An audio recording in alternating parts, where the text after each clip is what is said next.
we decided to create a Megathread about suicide prevention. So many great and talented people have left the world by way of suicide, not just those are famous, but friends and family members of everyday people.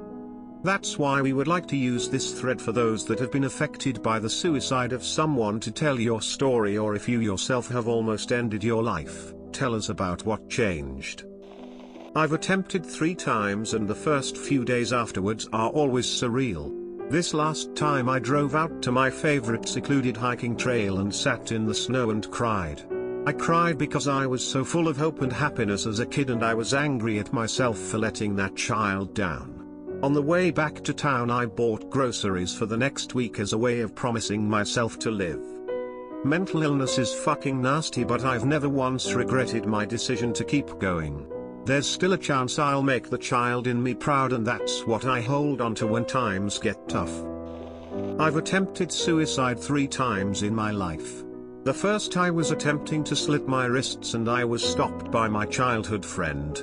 The second I had a gun in mouth and I heard my nephew laugh from across the house and I couldn't have him see that. The third I had accrued a gun, picked my location to go out to in a field, went to close all of my bank accounts to leave my money for my family. My sister found my note, told my dad, who is a cop, and his fellow officers picked me up at work and I was hospitalized. Mental illness needs to be addressed. As someone that suffers from it, I know how hard it is to talk about, let alone live with.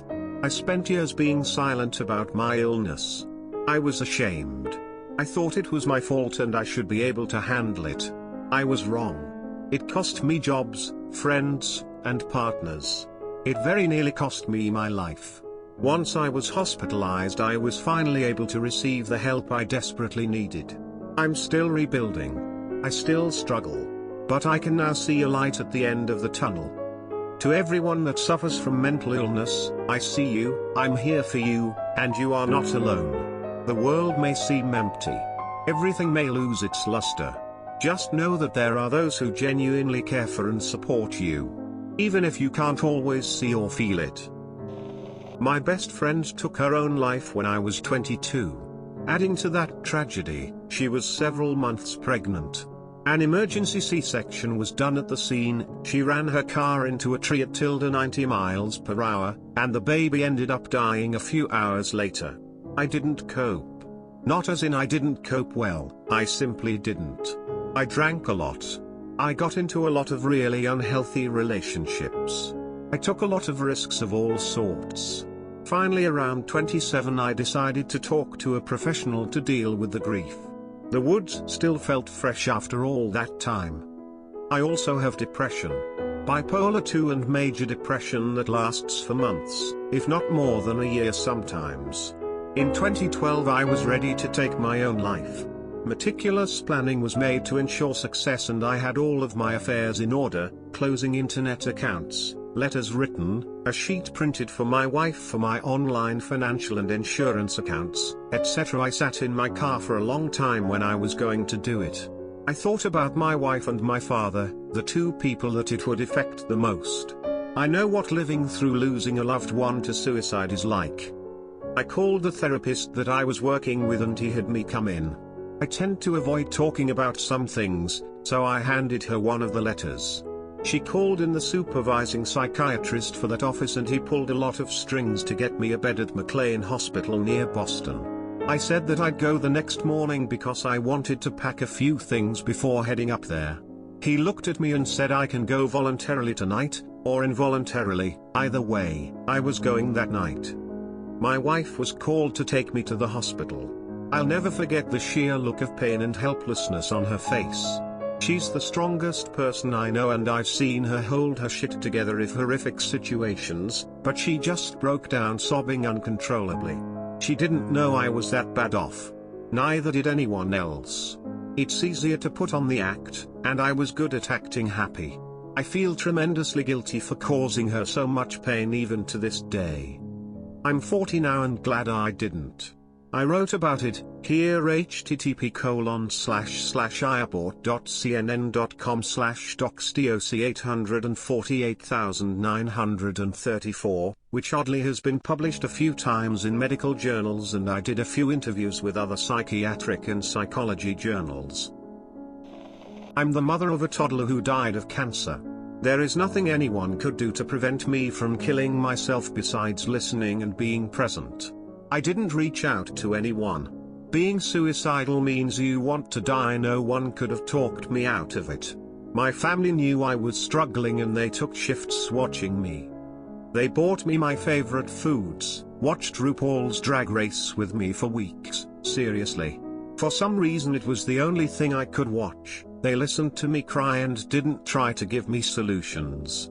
They just said I know. We had a code word, potato. If I said potato, that meant that I needed someone to be physically present with me. Quickly. There was always a plan for the next day. Tomorrow we're going to have lunch at that Mexican place, okay? Tomorrow let's look for a special garden marker for Miles. I think that was a big part of it. Having a plan for the next day meant I had to keep going. It's been almost 4 months since my 3-year-old died and I'm still living. That's pretty fucking amazing. I was actually stood on a bridge a few days ago contemplating suicide. I eventually walked away. I planned to hang myself when I was 18. I had the logistics of the entire event thought out. Today I don't even remember what exactly I was going through that made me feel so desperate. The only reason it didn't happen is a very good friend of mine and my brother died, and I felt like I needed to be there for my brother during such a vulnerable time. I still struggle with depression periodically, and my anxiety has gotten way worse, but I haven't thought about suicide like that in a long time. I certainly have a much better support system now than I did 6 years ago, and I'm almost certain that's what keeps me alive. To be honest, I think about killing myself every day. The only things stopping me are my husband and dog. Nobody is going to read this since I'm so late to the post, but here it is anyways. I'm sick of having borderline personality disorder. I'm sick of my identity shifting from one day to the next. I'm sick of not being able to follow through with anything. I'm sick of being able to sleep for 24+ hours straight. I'm sick of people who live full lives and who have never suffered from mental illness telling me it's going to get better. Because it really hasn't. And even if it does for a little bit, it's just going to get worse again. The lows make my life. The highs are extremely rare. There is no neutral. There is no middle of the road. Sometimes I think it's my right to take my own life. I'm the one who has to live it, and I honestly don't want to anymore. This post is a nice gesture, but in my opinion, I actually think it's near impossible to tell when somebody is truly planning suicide. That's why news like this hit us like a ton of bricks. I tried to kill myself at 18 and called the hotline when I thought about hanging myself in September. I am 29. Since then I have opened myself up to therapy and have been putting in the effort, and I have been happier than I have ever been in my life. Doing the work really works.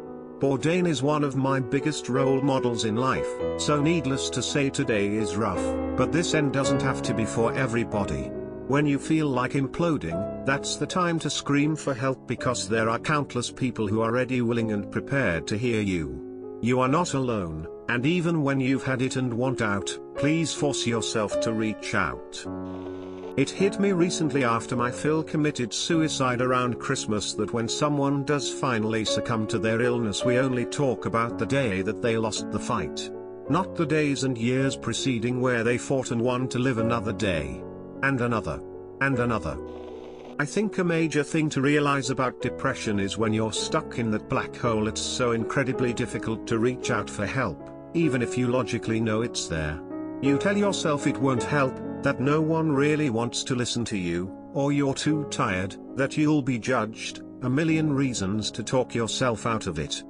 So while I think the flood of if anyone ever wants to talk, my Facebook messages /DMs /whatever are open, are well intentioned, and maybe some people will be spurred to reach out, in most cases people who are caught in depression need people to reach out directly to them. Knowing the signs for depression, being on the lookout, and reaching out directly to friends and acquaintances to check on them is much more effective in this case than waving a flag and saying I'm here to talk, as kind of a gesture as it may be.